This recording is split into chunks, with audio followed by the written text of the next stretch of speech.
también, ya que entendemos, mi Dios, que conforme al amor que tú nos tienes, nos otorgas y nos brindas día a día, oh Dios, la oportunidad de poder estar aquí en esta tu casa. Gracias, oh Dios, porque es a través, mi Padre Celestial, de esta palabra que día a día es predicada, que tú hablas a las necesidades de cada uno de tus hijos. Ahora, Señor mi Dios, prepara pues todo nuestro ser para que nos pueda, mi Dios, enriquecer también en nuestra alma, en nuestro espíritu, Padre, y cómo no, aún en nuestros cuerpos, sabiendo que de ella mana la vida, oh Dios.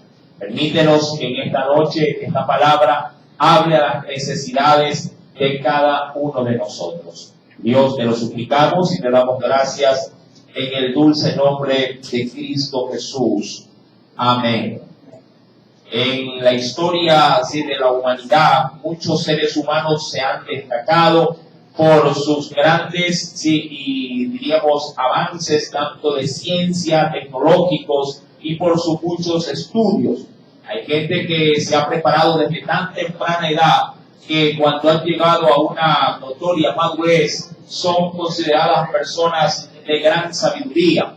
Hay quienes han podido obtener hasta 10 títulos universitarios en función del esfuerzo académico que ellos obviamente mantienen con gran esfuerzo.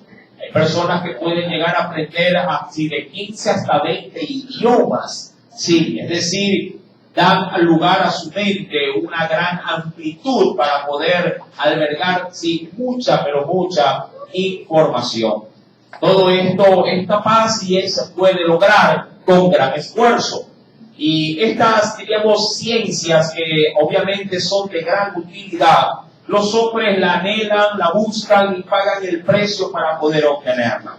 Uno de esos hombres es justamente el que hoy estamos en esta noche, considerando en la lectura bíblica, hablando del personaje de Salomón. La Escritura nos narra, si vuelve por favor conmigo al capítulo número 1, venga por favor al verso número 16, que lo tomamos como base, pero vamos a meditar ya en el verso final de esta porción, donde se nos dice, hablé yo, dice, en mi corazón. Obviamente que todo nace de ahí, de lo que uno bien pudiera ponerse como meta en su interior. Hablar al corazón es una cosa más que hablar consigo mismo. Yo no sé si usted en algún momento de quietud se ha puesto a meditar con usted. No le digo orar, le hablo de meditar justamente de cómo está usted. Ha hecho su propio, escáner de su vida, le ha tomado una radiografía a su vida y comienza usted mismo. Pareciera ser de pronto, hay gente que balbucea por las calles, hablando consigo mismo, y claro, esto llama la atención, pero aquellas conversaciones que a veces uno logra tener con uno mismo en un momento de soledad, a veces son muy positivas, porque si uno pudiese como que ir sacando una evaluación de uno mismo. Salomón habla en su corazón y se propone hacer algo que es considerado muy virtuoso: estudiar, prepararse. De hecho, en la actualidad, ¿qué padre, qué madre no esfuerza a su hijo, no le empuja a su hijo para que logre obtener conocimiento, y a través de ese conocimiento, en un porvenir no tan lejano, poder obtener, los réditos que esto emana, es decir, poder tener los beneficios de ese conocimiento a través de un desempeño, de un empleo, de una labor? Cuando uno va al versículo número 16, una vez que Salomón habla en su corazón, dice de sí mismo: he aquí, yo me he engrandecido y he crecido, dice la Escritura, ¿en qué? He crecido en sabiduría. Recuerde que la sabiduría, a diferencia del conocimiento, es la administración del conocimiento. Cuando se habla de un hombre sabio, se habla de un hombre que sabe cómo manejar el conocimiento. Hay mucha gente que puede conocer mucho, pero no tiene la habilidad de aplicar el conocimiento. Y esa aplicación se la podría entender como sabiduría, es administrar lo que se sabe. Y ahí, como yo lo he mencionado en muchas otras predicaciones, hay quienes saben mucho, pero cuando se los para en una cátedra a dar una enseñanza, se comen la camisa. Es decir, saben para sí, pero no lo saben manifestar a los demás. Cuando hay maestros también dotados de esa virtud de enseñanza, todo lo que saben es muy bien captado, aún por la persona más ruda de entendimiento. Pero esta habilidad conlleva sabiduría. Y dice la Biblia, mi amado hermano, quisiera ir a un texto de referencia, porque Salomón no habla en vano. Vayamos, por favor, al primer libro de los Reyes, como un texto de referencia adicional. Allá en el capítulo número 4, veamos qué desierto hay de lo que Salomón afirma en este pasaje. El primer libro de los Reyes, en el capítulo número 4, ¿lo tiene? Dice el Señor, primer libro de los Reyes, capítulo número 4. Veamos por favor con detenimiento qué nos menciona la palabra de nuestro Dios. Versículo número 29. Dice la Biblia, y Dios dio a Salomón. ¿Qué le dio a Salomón? Le dio a Salomón sabiduría y prudencia muy, grandes, y anchura de corazón como la arena que está a la orilla del mar. Eso posiblemente se podría entender como que le dio la capacidad de poder albergar mucha información, y también la forma y la manera de cómo administrar. Todo esto provino de ¿quién, mis amados hermanos? De Dios. Ahora, es mi labor el llenarme de conocimiento. Es mi labor el poder estudiar. Pero es facultad de Dios saber administrar lo que yo estudio. Es facultad de Dios poder aplicar ese estudio en el momento oportuno. Esto proviene de Dios. De ahí que para los estudiantes o por aquellos que tienen siempre su afán de querer conocer o saber más, si busquen de Dios, usted puede obtener el título, puede obtener el conocimiento de ese título, pero solo Dios puede dotarlo de la facultad para poder administrar todo lo que aprendió a través de ese título. Mi amado, Dios le dio a Salomón sabiduría. Versículo número 30, así nos dice aún más: era mayor la sabiduría de Salomón que la de todos los orientales, y que toda la sabiduría de quienes, de los egipcios. ¿Y por qué básicamente nombra a este pueblo en común? Porque ellos, mi amado hermano, eran reconocidos en ese entonces y aún en la actualidad por ser grandes arquitectos. Sí, la arquitectura de aquel entonces en Egipto era única, era exclusiva, tanto así que hasta la fecha, muchos arqueólogos e investigadores se rascan la cabeza y no hallan de qué manera estos pudieron levantar las pirámides allá en Egipto. De modo, hermano, pero la Biblia dice que Dios dotó a Salomón de mayor sabiduría, mayor conocimiento que cualquiera de ellos. Cuando vamos a la Escritura, dice la Biblia en el versículo número 31, aún fue más sabio que todos los hombres, y dará ciertas referencias de la época. Fue más sabio que todos los hombres, más que Etán, Esraíta, y que Hermán, Calcol y Darda, hijos de Maol, y fue conocido entre todas las naciones de alrededor. Sigue hablando el versículo 32, ¿lo puede leer, por favor?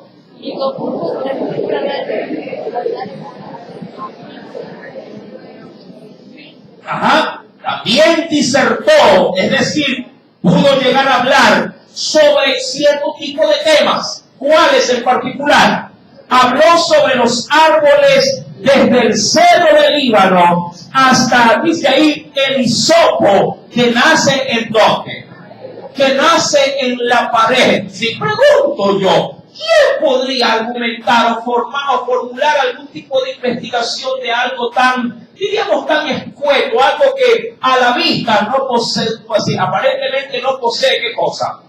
Valor alguno. Pero Salomón fue dotado de tanta habilidad, de tanta destreza, de tanto conocimiento y administración de conocimiento, que comenzó, hermanos, a elaborar un sinnúmero de repertorios que dejaban a más de uno con la boca abierta ante tanta sabiduría. Dice la Escritura, mi amado hermano, en el versículo número 32, sí, y compuso 3,000 proverbios, y sus cantares fueron 1,005. Verso 33.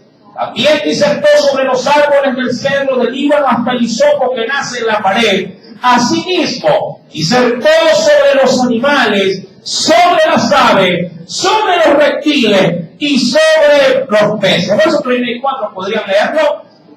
Y para oír la sabiduría de Salomón venían de todos los pueblos y de todos los reyes de la tierra, a donde había llegado la fama de ¿quién? La fama de su sabiduría. Mi amado, todo esto Dios se lo concedió ¿a quién? A Salomón. Dios, mi amado, tiene en su haber el poder para darle al hombre todos estos atributos. Si usted quiere en Dios ser sabio, amado, vaya a la fuente. La fuente no es Salomón, la fuente es Dios. Y el principio, dice la Biblia, de la sabiduría es el temor a ese Dios. Sí, es el principio, es el primer gran paso para poder ser sabio. ¿Cuál? Tema a Dios. ¿En qué sentido? En no ofenderlo. Tema a Dios en no hacer de su vida un objeto de maldad, sino de gloria o de orgullo para Dios. Cuando uno considera esto en su vida, va por buen camino en la vereda para poder llegar a ser sabio. Querido hermano, todo eso pues la Biblia lo dice acerca de Salomón. Cuando retomamos Eclesiastés capítulo 1, volvamos por favor a ese preciosísimo pasaje bíblico. Eclesiastés capítulo número 1, versículo número 17, se nos dice: y dediqué en esa sabiduría, ¿a qué se dedicó Salomón? Y dediqué mi corazón a conocer la sabiduría. Ahora, póngale asunto. Dediqué mi corazón ¿a qué? Sí, a conocer la sabiduría. Es decir, él no solamente tenía conocimiento, sino que luego de poder administrar ese conocimiento, que se lo podría entender como la aplicación de esa sabiduría, también se puso a razonar la sabiduría como tal. Es decir, hasta dónde un hombre podría llegar a escudriñar, a escarbar tan profundamente, sí, aún la habilidad de poder administrar ese conocimiento. Todo eso lo hizo Salomón. Diría cualquiera, ¿y qué? ¿Tenía tanto tiempo este hombre para dedicarse a ello? Bueno, no digo que era un hombre ocioso, pero sí era reconocido como un hombre muy prudente y muy sabio. Y dentro, digo yo, de su habilidad, debió, mi amado hermano, haber existido obviamente de manera tajante una correcta y buena administración de su tiempo. Un hombre que se dedica a tantos, diríamos, a disertar de tantos temas, sobre tantos puntos que hay en este entorno en el que vivimos, debe de haber tenido gente también al alcance de su mano sumamente tinosa para poderlo ayudar a administrar todo el imperio que él tenía. Eso de seguro le dio tiempo para poder investigar, tiempo para poder cantar, tiempo para poder preparar los proverbios, tiempo para hacer canciones, tiempo para hablar de los árboles, de los animales y de todo un poco. Mi querido hermano, y dirá cualquiera, bueno, ¿y de qué aprovechó todo esto Salomón? Ese es el tema, mi amado hermano, en esta noche. ¿De qué aprovecha la sabiduría? Básicamente, la Biblia nos manda a ser sabios. La Biblia nos ordena en su palabra que su pueblo debe adquirir sabiduría. Pero, amado hermano, la sabiduría como tal nunca podrá reemplazar la búsqueda que yo deba de tener acerca de ese Dios. Yo puedo llenarme de conocimiento, puedo ser el hombre más sabio de la tierra, puedo llegar a tener todos los dones inclusive, pero si no posee mi corazón el verdadero sentido de vida que es Dios y lo que Él ha manifestado por mí, su amor, vendría a ser, decía ya Corintios, un símbolo que requiere. Vendría a ser tan solamente un hombre lleno de muchos dones, pero simplemente sería una mera apariencia de todo ello. Sí, Salomón nos dice en el verso 17, dediqué mi corazón a conocer la sabiduría y también a entender, dentro de esa sabiduría, las locuras y los desvaríos. Conocí que aún esto era aflicción ¿de qué? Era aflicción de espíritu. Básicamente, queriendo verlo de una manera muy objetiva, Salomón llegó a experimentar de tal manera, o a procesar tanta información, que llegó a los extremos. Llegó, diríamos, a los bordes de donde ya otros de pronto dijeron, ya en esos temas yo no me meto, porque es una pasadera de tiempo. Y Salomón, por el contrario, dijo, yo quiero llegar a esos bordes, yo quiero llegar a esos extremos. Y lo único que pudo llegar a encontrar ahí fue locura e insensatez. La gente puede de alguna forma ser tan sabia, pero al mismo tiempo su conocimiento puede ser tan, diríamos, tan escueto, que pueden llevarnos a veces a las incoherencias. Escuchaba el día de hoy, a través de una información que me hicieron leer, que en un país del norte, Canadá, el Parlamento propiamente de ese país aprobó, dentro de ese gran conocimiento y sabiduría, ellos dicen que son los países del primer mundo, es decir, que tienen una capacidad de razonamiento y una habilidad para poder discernir las cosas de una manera mucho más técnica, mucho más sabia, si es que se le puede llamar así, y han aprobado la ley para poder tener relaciones sexuales con los animales. A eso le llaman sabiduría. Cosas para mí que son irracionales, locuras e insensateces, pero lo han aprobado. Ahora, mi amado hermano, dentro de justamente de esta perspectiva bíblica, Salomón va a los topes, a los bordes, aunque se lo podría denominar, como él bien lo menciona, locura y desvarío. ¿Qué dice la Escritura, mi amado hermano, con respecto a estos que se creen ser tan sabios que pueden llegar al borde de lo irracional? Acompáñame, mi querido hermano, sí, al Nuevo Testamento. Vayamos a ver algo. Dentro de las cartas del apóstol Pablo. Veamos un texto de referencia. En Romanos capítulo 1. Veamos, por favor. En Romanos capítulo número 1. Veamos con detenimiento qué nos dice la Escritura. Versículo número 21 al 22. ¿Lo tiene? En Romanos capítulo 1, verso 21 al 22 nos dice el Señor, pues habiendo conocido a Dios, ¿lo tiene? Pues habiendo conocido a Dios, no le glorificaron como a Dios, ni le dieron gracias, sino, y aquí viene la problemática, que se envanecieron, es decir, que si se embotaron o se llenaron en demasía en sus razonamientos y su necio corazón, de tanta sabiduría que profesaban, ¿qué dice que se volvió? Fue entenebrecido, verso 22, profesando ser sabios. ¿Hasta dónde llegaron? Hasta el punto de ser considerados, claro, bajo la óptica de Dios, si llegaron a ser necios. Mucha gente podría llegar a decir, pero yo tengo conocimiento, yo sé lo que eso representa, sí, pero hay límites que ya no se pueden traspasar. como muchas veces se puede llegar a ver, sí, con respecto, y que ha quedado, por cierto, relegado, ya no es un pudo en el momento, pero lo fue en su debido tiempo, cuando llegaron a topar experimentos como la clonación, por ejemplo. ¿Se acuerdan cómo el boom en su debido momento acerca de la clonación? El hombre queriendo ser prácticamente el autor ¿de qué? De la vida.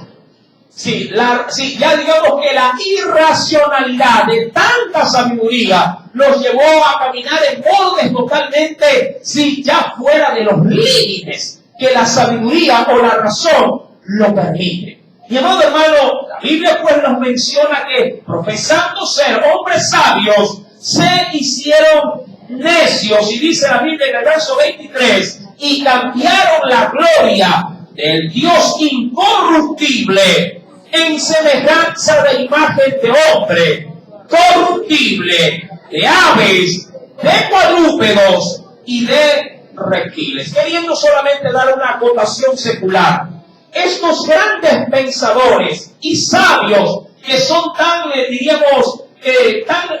mencionados en las universidades, como Sócrates, por ejemplo, ¿sí? Como estos grandes hombres que hicieron una revolución, por así decirlo, en medio del ámbito romano. Hoy por hoy, si usted analiza sus biografías, eran hombres entregados de lleno al culto de los ídolos. Hombres como estos, mi amado hermano, Alquímedes, sí, entre otros, eran hombres, amado hermano, entregados a la irracionalidad de adorar, sí, a las estatuas, a los animales, sí, como fuentes de pronto de inspiración divina. Sí, es verdad, aportaron mucho con su sabiduría, pero llegaron hasta el punto de traspasar los límites de ella. Ahora bien, cuando uno avanza en la Escritura, mi amado hermano, allá en Eclesiastés, que es el texto que en esta noche lo hemos tomado como referencia, cuando uno avanza en el verso 17, termina diciendo, conocí que aún esto, es decir, llegar a esos extremos, esto aún era ¿qué cosa para él? Era aflicción de espíritu, era, dicho de otra manera, era así un desgaste innecesario. Y ahí es donde vamos en esta hora a concentrarnos. Porque en la mucha sabiduría hay mucha molestia. Y quien añade ciencia, también ¿qué cosa añadirá? Añadirá dolor. Bíblicamente, como ya lo hemos visto en otros estudios bíblicos, en la carta de Santiago se nos dice que hay 3 tipos de sabiduría, ¿verdad que sí? Una de ellas es considerada la sabiduría terrenal, otra la sabiduría diabólica y otra la sabiduría que viene o procede de lo alto. Obviamente, Salomón se refiere a la sabiduría terrenal, aquella sabiduría que el hombre puede llegar a obtener por medio o del estudio o de la experimentación, es decir, a través de las experiencias. Esa sabiduría, dice la Escritura, que es la que causa sin molestia y que añade dolor. Veamos un ejemplo bíblico acerca de ello. Acompáñeme, por favor, a la Escritura y venga a la segunda carta a los Corintios, por ejemplo. Ahí tenemos una muy buena referencia para poderla considerar en esta noche. En el capítulo número 3, segunda carta a los Corintios, en el capítulo número 3, se nos menciona desde el versículo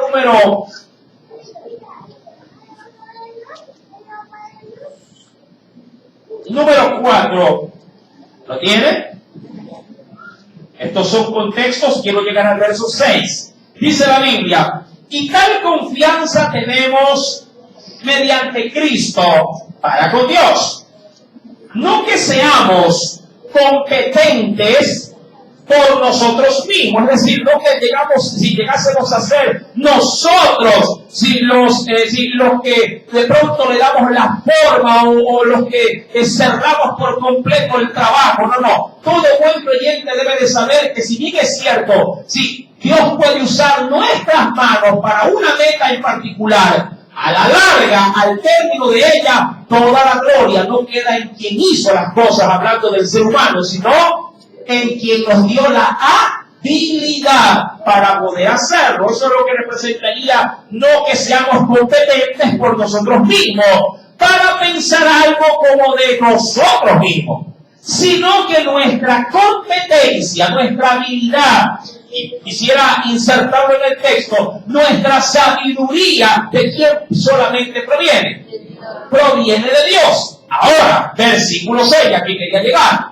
El cual asimismo nos hizo, dice la Escritura, ministros competentes. Ojo, mira cómo Pablo advierte. Soy ministro competente, pero no porque yo lo sea, sino porque Dios, ojo, es quien me lo ha otorgado. Verso número 6, sigo leyendo. El cual nos hizo a sí mismo ministros competentes de un nuevo pacto. Y mira, no de la letra, sino de ¿qué? Sino del Espíritu. Porque la letra como tal, hablando de la letra muerta, el conocimiento como tal, dice aquí, porque la letra mata, mas el Espíritu vivifica. Mi amado, el afán por de pronto tener tanta información que es válido saberlo, es válido administrarlo, es válido reconocerlo. Mi amado, en sí mismo, tanta sabiduría o tanto conocimiento sin una apropiada, digamos, administración de ella en las manos de Dios, resulta vano. Resulta simplemente un hombre entendido que cuando muera, toda esa información se irá con él. Pero la correcta administración de esa sabiduría a través del Espíritu es la que puede dar fruto. Porque, amado hermano, la información como tal es válida, pero muerto en este caso, quien da la información morirá también con él toda fuente de saber. Pero es por eso Jesús, si se preocupó en transferir todo lo que su Padre le había dado, la letra, a través de la evidencia y la doctrina, a sus apóstoles, para que esto continuara juntamente con ellos hasta los tiempos del día presente. Dice pues la Biblia en el versículo, recuérdelo, versículo número 6 en la parte final, porque la letra en sí mismo que conlleva, la letra mata, mas el Espíritu es el que puede vivificar. Y en Eclesiastés capítulo número 12, vayamos por favor a este precioso texto. Un texto que nos adelantamos en breve a citarlo y obviamente lo volveremos a profundizar en su debido momento. ¿Lo tiene?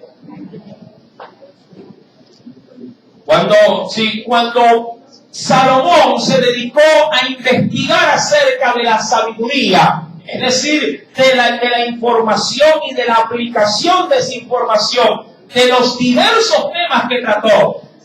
Salomón va a hacer una especie de conclusión acerca de esto, pero una conclusión muy abierta, muy al detalle. Dice la Biblia en el versículo desde el versículo número 10 en adelante, procuró el predicador hallar palabras agradables, es decir, palabras que pudiesen de pronto escucharse bien al oído, y escribir también rectamente palabras de ¿qué? Palabras de verdad, palabras diríamos que tengan peso, que tengan un respaldo, que puedan ser garantía. Mire, que usted puede ir a una librería, usted puede ir, mi amado hermano, a un lugar donde se pueda proveer de literatura, pero si usted es exquisito a la hora de leer, para aquellos que tienen ese buen hábito, no cogerán cualquier autor, no tomarán cualquier libro. Los que realmente aprecien, en el caso, por ejemplo, de la esfera espiritual, no cogerán cualquier, digamos, título o cualquier autor para poder ser ese libro objeto de su estudio. Cogerán libros denominados de estudio bíblico. Por lo general, un buen, diríamos, estudiante de la Biblia no tomará como referencia de pronto, disculpe si hago referencia a algún nombre, pero no tomará de pronto un libro de un predicador X, no le quiero poner nombre.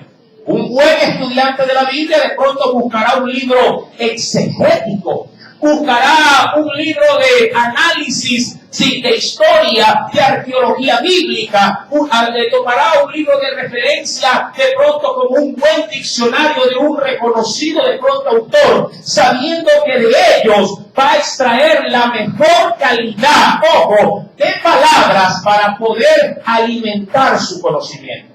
Mi amado hermano, Salomón daba información válida, información de garantía.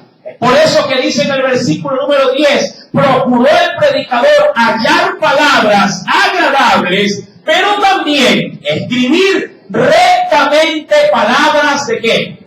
De verdad. Un análisis muy semejante a lo que hizo Salomón en su tiempo, también lo hizo el gran evangelista Lucas. Si usted viene, por favor, rápidamente, no pierda Eclesiastés 12, no lo pierda. Si viene al libro de Lucas, por favor, acompáñeme al primer capítulo, como para que vea esa referencia bíblica también, de manera dual.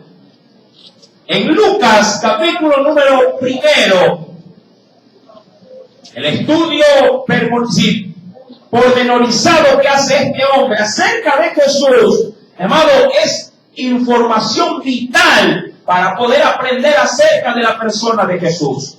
Mira lo que nos dice, verso 1. ¿Lo tiene? Capítulo 1, verso 1. Dice el Señor, puesto que ya muchos han tratado de poner en orden, ¿qué cosa? La historia de las cosas que entre nosotros han sido ciertísimas, tal como nos lo enseñaron los que desde el principio lo vieron con sus ojos y fueron ministros de la palabra. Verso número 3, ¿podrías leerlo? Me ha parecido también a mí, después de haber, ¿qué cosa? Investigado con diligencia todas las cosas desde su origen, escribírtelas por orden, oh excelentísimo Teófilo. ¿Cuál era el objeto de esta investigación? El verso 4 lo dice, para que conozcas bien la verdad de las cosas en las cuales has sido instruido. Ahora, ¿qué quiero resaltar en esta noche a través de esta pequeña lectura? La investigación es buena, es válida, aporta a nuestro crecimiento. Pero debemos entender que el crecimiento intelectual sin la dirección de Dios puede resultar en perjuicio de ese hombre o esa mujer que ha decidido aprender más de la Escritura. Estudiar la Biblia es válido, claro que sí, pero debes de contemplar al Espíritu Santo dentro de tu estudio de la Biblia. No podemos ser tan solamente críticos de ella, sino que debemos de ser tan susceptibles a poder ser ministrados por la fe, para que esta palabra, que puede ser o no comprobada, sea efectiva en nosotros. ¿Qué es lo que quiero decir? De modo, hermano, hay gente que solamente ve la Biblia como un libro de análisis científico. Y claro, todo lo que pueden comprobar lo aceptan, todo lo que no pueden comprobar lo rechazan. Un buen estudio bíblico ha de conllevar, análisis crítico y científico si fuese posible. Pero para las cosas que no entiendo, debo de aceptarlas por la fe. Debo aceptarlas simplemente porque sé que todo lo que ella habla, crea o yo, lo compruebe o no, viene de Dios, y yo debo de decirle a eso, amén. Es decir, así es. Que el Señor secó el mar, amén. Lo partió, amén. Que el Señor hizo en 7 días, todas las cosas, amén a eso también. ¿Sí me está entendiendo? Hay muchas cosas que la Biblia no me las va a explicar. Hay muchas cosas que la Escritura no me va a dar los pormenores de cómo pasó o cómo Dios lo hizo. En esas situaciones yo solo debo de aceptarlo por la fe y dejar todo mi estudio a un lado. Cuando vamos pues a la Escritura, volviendo a Eclesiastés, en el capítulo número 12, para aportar lo que decía Eclesiastés 1 acerca de que la sabiduría puede causar, la mucha ciencia puede causar aflicción de espíritu. Dice en el versículo número 11, Eclesiastés 12, verso 11. Las palabras de los sabios, ¿cómo las compara Salomón? Son como aguijones y como clavos hincados. Dice aquí, son las de los maestros de las congregaciones, dadas ¿por qué? ¿O por quién? Por un pastor. Mi amado hermano, Salomón tiene de alguna forma dando ciertas pautas generales, no entra tanto en detalle, pero sí da las pautas generales hasta dónde puede llegar de pronto a hacer efecto un mensaje crítico de la palabra. Pueden ser como un aguijón, en el sentido de que a veces la palabra de Dios puede llegar a hincarnos en los puntos más vulnerables de nuestra vida. Si alguien de pronto sufre de ser hipócrita y un predicador ahonda grandemente en el tema, quien lo escucha puede salir ofendido después de una administración de la palabra. Y se podría considerar aún, al ser susceptible al tema, se puede considerar al predicador como una persona indeseable. Dice la Escritura en el versículo número 11, las palabras de los sabios pueden ser como aguijones. ¿Verdad que sí? Claro, aún como clavos hincados son los maestros de las congregaciones. ¿Por qué, mi amado hermano? Porque la sabiduría que un ministro puede llegar a adquirir, si procede de Dios, puede ser muy amplia. Tanto así que a veces se escucha entre quienes se congregan y se dicen entre ellos, oye, ¿quién le fue a contar al predicador toda mi vida? Ese hombre allá adelante me describió de principio a fin. Y amado hermano, obviamente la palabra que puede llegar a salir desde los altares puede tener ese efecto en quienes lo escuchan. Pero usted debe de saber que es la palabra que viene de parte de Dios la que puede llegar a golpearte de esa manera. Cuando vamos a la Escritura, Salomón reconoce, mi amado hermano, estas grandes verdades. Pero en el verso número 12 al 13, Salomón va a aterrizar este asunto al desvarío, obviamente, o a lo ilógico de lo que a veces también puede resultar para quienes estudian. Dice la Biblia, ahora, hijo mío, a más de esto, sea amonestado. No hay fin de hacer muchos libros. O por lo menos no es la meta que tiene el Señor. La Biblia, de hecho, es grande y extensa. Pero, sin embargo, en la Biblia solo encontramos un breve porcentaje, un mínimo porcentaje de lo que es Dios para nosotros.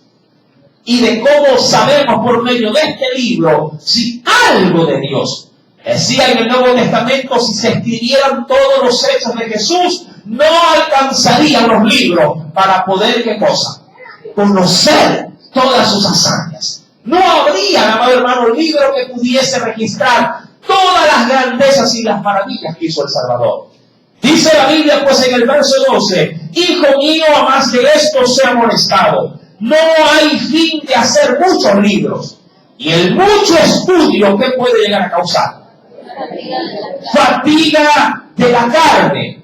El fin o el propósito final de todo el discurso oído es este: teme a Dios y guarda sus mandamientos, porque esto es el todo del hombre.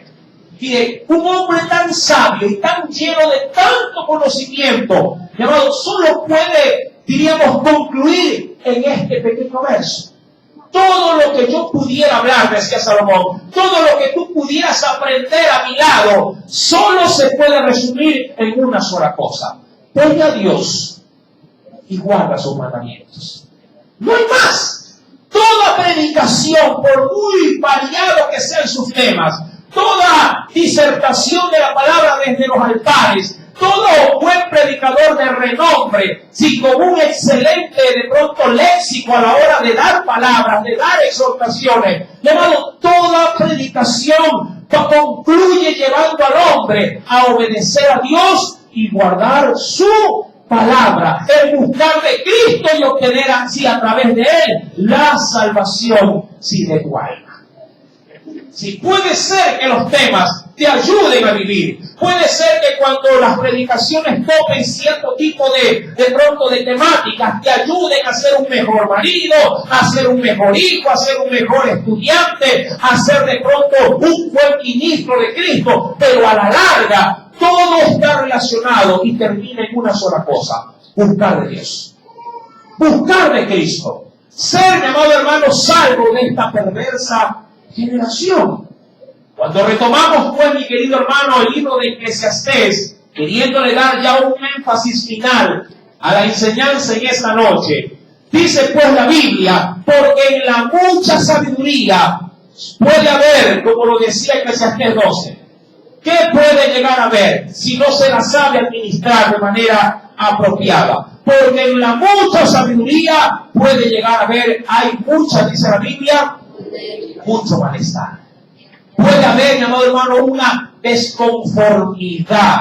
Yo he visto, mi querido hermano, a través de estos pocos años de ser cristiano, sí, que también hay personas que se han entregado, al igual que uno, al estudio de la palabra. Pero a la larga, muchos también claudican y se van, sí, diríamos, separando de los objetivos que cuando recién comenzaron a estudiar, se los propusieron. Aquí hay algunos estudiantes del seminario bíblico, y ellos creo que son fieles testigos de qué manera en primer año ingresan a las aulas, sí, por centenas. Sí, empiezan 80, 90, 100 estudiantes en primer año. En el quinto año, es decir, en el segundo año de bachillerato, se gradúan 15, 20 personas. Y esto como mucho. La pregunta es, ¿y dónde está cerca del 80% restante? Sí, vieron en el estudio, ¿qué cosa? Fatiga, cansancio, aflicción. Pocos logran culminar la meta que se traza. Y amado hermano, en la mucha sabiduría puede llegar a haber mucha molestia. Y dice la Biblia, y quien puede añadir ciencia, al igual que el conocimiento, es lo mismo en este caso, puede también añadir, ¿qué cosa? ¿Quién podría añadir dolor? ¿Dolor en qué sentido? Dolor a veces en solo saberlo, pero nunca poderlo llevar a ¿qué? A la práctica. Usted no ha visto en sí, de pronto tras su volante a un abogado, a un médico que simplemente se resigna y con dolor dice: mi profesión no era esta, sino que no pude llevar mi conocimiento a la práctica por falta de oportunidades, por falta de pronto de un buen, qué sé yo, de pronto de un buen amigo que me pudiese enrumbar y una conexión como para poder ubicarme en un lugar. Hermano, es verdad que usted debe de superarse, y de hecho yo desde el altar soy el primero en poderle decir, sí, a la gente, a los hermanos: prepárense, estudien, sean hombres capacitados para que puedan llegar a sitiales donde de pronto una persona indocta no puede entrar. Pero a la verdad, el conocimiento es tan solo para ti un medio, no es tu meta. Tu ingeniería es un medio para que Dios pueda cumplir un fin contigo. Si tu arquitectura es un medio por el cual Dios pueda llegar a una esfera social donde de pronto los que no han estudiado no pueden llevar el evangelio. Pero tu abogacía, tu ingeniería no es el fin de tu vida. Lo debe de ser Dios. Lo debe de ser Cristo. Tu conocimiento es válido, claro que sí, pero es un medio que Dios puede usar. No es el fin. Dios no te mandó al mundo para que seas abogado. Dios te mandó al mundo para que seas un hijo redimido por la sangre de Cristo. Y quiere usar tu hacía para llegar a esa esfera social y predicarles a ellos de Cristo. ¿Sí me está entendiendo? ¡Aleluya! ¡Qué bueno! Porque si no es así, vas a sufrir mucha molestia y vas a añadir a tu vida mucho dolor. Mis amados hermanos, concluyo diciendo que Cristo es el que puede darnos la brújula en esta vida para conducirnos a la excelencia, sí, para poder llevar todo este vasto conocimiento a la gracia de nuestro Padre Celestial. Amén. Sí, oremos en esta noche y digámosle al Señor: Padre Celestial, en esta hora, agradezco infinitamente tu amor, agradezco, oh Dios, la forma y las maneras en las que tú hablas a nuestras vidas. Señor, en esta preciosa noche, tu Espíritu sea el que pueda complementar en nosotros todo aquello que de pronto, por nuestro afán y nuestra ansiedad de querer saber, o de querer, oh Dios, de pronto adquirir, nos hemos visto frustrados